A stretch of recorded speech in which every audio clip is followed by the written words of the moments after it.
Daisy, bienvenida a Sexto Sentido de Cachicha. Hola, un placer para mí y para todos ustedes y todas las personas que conectan con ustedes en este momento. Un saludo. El placer todo nuestro, de verdad que sí. ¿Cuál es la situación que está viviendo ahora mismo Haití en medio de este proceso convulso, donde no tenemos todas las informaciones del lugar, pero sabemos que están pasando por una situación de escasez, de situaciones, de secuestros? ¿Qué es lo que realmente está pasando en Haití?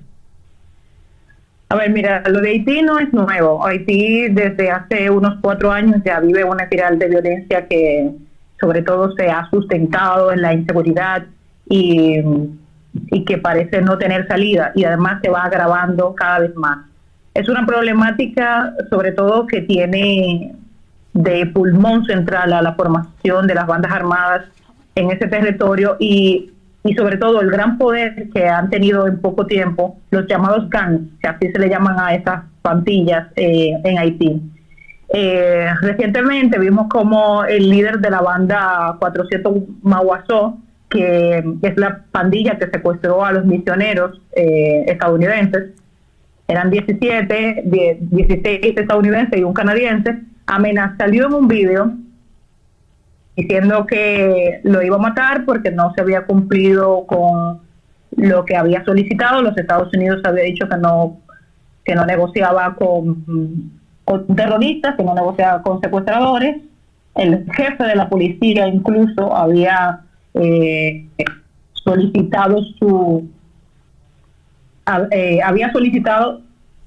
había dicho mejor públicamente que iba a liberar a los rehenes sin necesidad de pagar dinero a esas pandillas, porque ese dinero iba para comprar más armas. Y bueno, de ahí salió el video que luego el jefe de la policía terminó renunciando. Y una de las cosas que decía el jefe de la banda 400 Maguazó era, él decía, prefiero que el trueno me queme si no tengo lo que necesito. Y decía, vean a esos estadounidenses, prefiero matarlos y descargaré un arma grande en cada una de sus cabezas. Esas fueron palabras de la que dijo. Y es muy importante señalar esto porque en Haití la formación de las bandas armadas han cobrado bastante poder. Según los datos de la Comisión Nacional de Desarme, Desmantelamiento y Reinserción, existen en el país más de 77 bandas armadas. Sin embargo, hay una que es la principal, que es una federación, y estas bandas avanzan en poder territorial y capacidad operativa en un país que ya venía en crisis, a los que los analistas llaman un caos organizado, porque son grupos que han crecido en armamento, en financiamiento y en poder territorial. Ahora mismo la que más poder tiene es una federación que se llama el G9 Enfants et Alliés. Esto se pronuncia, bueno, no sé si se pronuncia así, pero en español es el grupo de los 9 en familia. Y esto es porque agrupa a los 9 principales cabecillas de estas pandillas. Daisy, esa y es la cabeza... ¿Sí? Perdona, ¿esa es la banda que ha pedido la renuncia del primer ministro? No, Sí, exacto. Esa es la cabeza y portavoz del G9 fue quien hizo la solicitud de la pedido del primer ministro. Y este es un ex policía de la Unidad de Mantenimiento del Orden, que es un cuerpo especializado de la Policía Nacional, y él fue apartado de la entidad cuando en noviembre del 2017, en un operativo, murieron 10 personas, entre ellos policías y civiles. Su nombre es Jimmy Cherizier y se le conoce como Barbecue. De hecho, esa federación de bandas tiene hasta su propio canal de YouTube. Ah, sí, vamos a buscarlo. ¿Cómo se llaman? La banda se llama el G9 Enfants et Alliés. Puedes poner así mismo G9 Enfants et Alliés. Nosotros, aquí Abril, nuestra compañera, antes de pasar a Noris Bell, estaba leyendo un reporte que sale del 28 de octubre del periódico El País y hacía mención de todo eso que algunas cosas de las que tú hablas, Daisy. Es decir, Daisy, algo que a ver si pude entender bien lo que estás diciendo. Estás diciendo que las bandas están mejor organizadas que el gobierno. Que el mismo gobierno. Bueno, lo primero que hay que ver es que Haití tiene un gobierno de transición, porque mucho antes del asesinato del presidente Jovenel Moïse ya no había gobierno, porque al presidente le tocaba salir del poder el 7 de febrero, y él dijo que no salía porque le quedaba un año de gobierno. Lo que él alegaba era que él asumió, cuando él gana las elecciones, por algunas circunstancias, por problemas, manifestaciones, él no logra asumir en el año, que es el 2016. Y él asume un año después. Entonces, como él asume un año después, él entendía que le quedaba un año más. Constitucionalmente no, su mandato terminaba el 7 de febrero de ese año. Entonces, a partir de ahí, ya él empieza a gobernar por decreto. En el 2019, él disuelve el Parlamento, por lo tanto ya no había Parlamento en el país. Cuando él lo asesinan, en julio de este año, quien le toca asumir, porque Haití tiene un estado político, un sistema político parlamentario. No hay, hay presidente, primer ministro, y bueno, el jefe de la Corte de Casación. Quien le tocaba asumir era el jefe de la Corte de Casación y había muerto por COVID-19 2 semanas antes. Y el primer ministro, que es el que asume luego, Claude Joseph, había renunciado. Y Jovenel Moïse nombra a Ariel Henry, pero Ariel Henry no logra asumir antes del asesinato del presidente. Por lo tanto, cuando matan a Jovenel Moïse, hay un vacío político porque hay dos primeros ministros que no son primeros ministros. El jefe de la Corte de Casación había muerto por COVID y el presidente está asesinado. Entonces, y no hay parlamento. Entonces, bueno, en medio de toda esta catástrofe, ese vacío de poder, la ONU reconoce a Ariel Henry, ¿no? Reconoce a Joseph primero y después termina reconociendo a Henry. Entonces, ahora mismo lo que hay en Haití es un gobierno de transición que tiene que llamar a elecciones. Exacto. Pero ¿Se esperaba realizar las elecciones?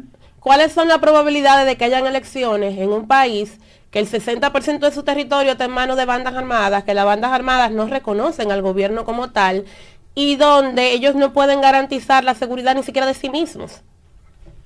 No había ninguna probabilidad de realizar unas elecciones que se iban a realizar en noviembre de este año, o sea, justo ahora.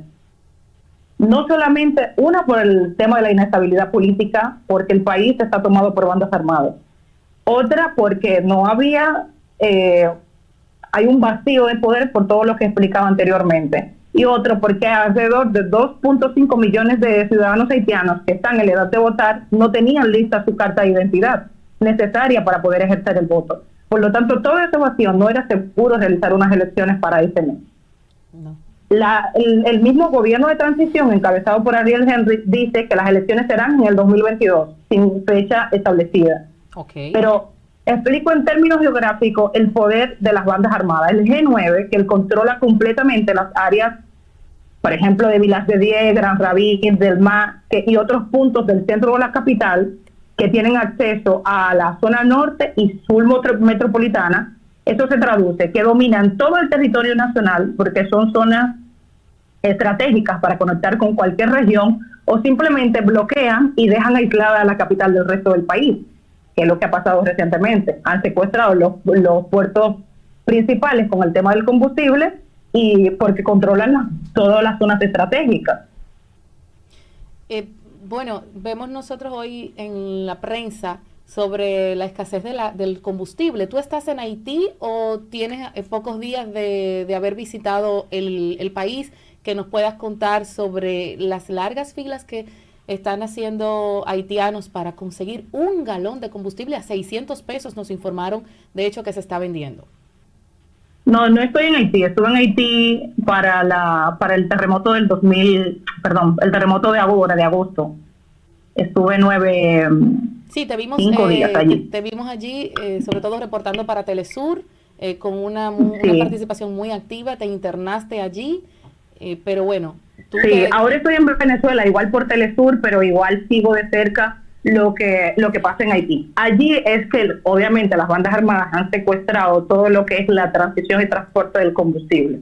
Entonces está lo llamado del mercado negro, y estos son galones. De hecho, cuando nosotros estuvimos cubriendo el terremoto, ya se veía lo de la venta de gasolina en la calle. Un galón, $25. Ok. Entonces, esto ya ha afectado a áreas tan importantes como el área de la salud, que no pueden transportar enfermos, no pueden salir, pues no hay gasolina. Antes de cerrar, la ex primera dama se ha pronunciado. ¿Tienes informaciones de aspiraciones de ella a la presidencia o no sabes? Hay posibilidades. De hecho, justo días después del asesinato del presidente, se rodó a través de las redes sociales una cartilla de invitación de candidata a la presidencia. Y eso fue, según analistas, esto fue como para probar cuál iba a ser la reacción de la gente. Y de hecho hubo una manifestación en una ciudad haitiana en contra de eso, ¿no? De que no habían asesinado al presidente como para presentarnos a la primera dama. Una manifestación en contra. Y bueno, estuve allí, el aura de la gente no es en apoyo a la primera dama en caso de que se lance como candidata a la presidencia, pero sí se espera que se presente para las próximas elecciones. Bueno, muchísimas gracias, de verdad que sí, Daisy. Y además, en medio de todo esto, que todavía hay una incertidumbre para.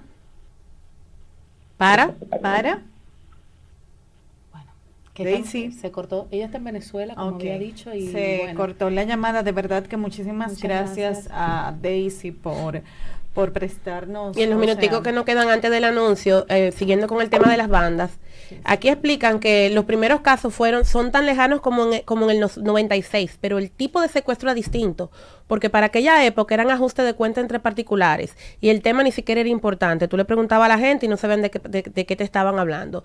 La situación, sin embargo, se puso peor después de la caída de Jean Bertrand Aristide. Tras su salida del poder en febrero del 2004, se dispararon los secuestros, pero también venían con un tema de venganza. Pero ahora no se limita. Es muy diferente, ya no se trata de tema de venganza, sino un tema de financiamiento. Y no se limita a una sola zona geográfica en particular. Incluye a las clases medias y bajas. Antes era venganza, pero ahora es una forma de conseguir financiamiento, pero también quieren más poder. Tú sabes que esa es la parte, y eso era lo mismo que le preguntaba a Daisy, es una de las partes que más me preocupa. Yo siento que esas bandas organizadas, o sea, oye el nombre, bandas organizadas, definitivamente tienen más, valga la redundancia, organización que el mismo gobierno, y cuando esto sucede, entonces esto es sumamente alarmante para una población que no sabe, o sea. Es que era el gobierno que la financiaba. Las bandas violentas antes no eran bandidos, sino militares fanáticos de grupos políticos. Cada presidente que llegaba al poder se apoyaba en un grupo concreto de criminales para defenderlo en los barrios. Por ejemplo, Jean-Claude Duvalier llegó al poder en el 71 y se apoyaba en lo tontón Macud de su padre, que era una fuerza policial violenta que defendía el poder, mataba opositores, pero no mataba a la población en general. Daisy, ¿estás en línea? Daisy. Sí, se cayó la llamada, pero ya estoy desconectada. Se cayó la llamada y estabas terminando una idea, entonces para que la puedas terminar, por favor, porque ahí mismo se cayó la llamada. Sí, claro, y es que decía que hay una incertidumbre, medio, como mencionábamos, lo de la primera dama, una incertidumbre porque aún no ha sido esclarecido el asesinato del presidente, quiénes son los verdaderos autores intelectuales de este hecho, pero además, no solamente con el asesinato del presidente, ya Haití llevaba una cantidad de secuestros y de asesinatos de sus propios nacionales que han quedado de manera impune, o sea, no se ha hecho justicia tanto con los secuestros como con los asesinatos. Antes de ayer, una banda entró a un colegio con la intención de secuestrar y hay varios heridos, porque claro, también es el enfrentamiento entre las mismas bandas, el tiroteo. Anoche mataron a una chica y durante la madrugada hubo un tiroteo en un hospital que está justo camino hacia la Citadel. Entonces es una situación que cada vez se empeora. El Papa se pronunció al respecto, pero habría que esperar cuál es la acción que va a tomar tanto la comunidad internacional. República Dominicana, por ejemplo, también está tratando de sellar militarmente la frontera, que de alguna forma también es un poco difícil de controlar porque tenemos una gran línea de frontera que es montañosa. O sea, lo que yo decía, que no están resguardadas. Así es. Sí. Bueno. Lo que hay que esperar a ver qué pasa. Daisy, las puertas de nuestro espacio están abiertas para ti. Cualquier información del lugar que tenga, por favor, haznosla saber. De verdad que para nosotros es sumamente interesante hablar contigo porque tú conoces perfectamente la situación que está viviendo en estos momentos el vecino hermano Haití. De verdad que ojalá que que todo obre para bien y que las cosas se puedan solucionar, que haya luz al final del túnel en un país que viene con tantas situaciones convulsas, de verdad que sí. Un abrazo y muchas bendiciones. Muchas gracias. Gracias. Un abrazo.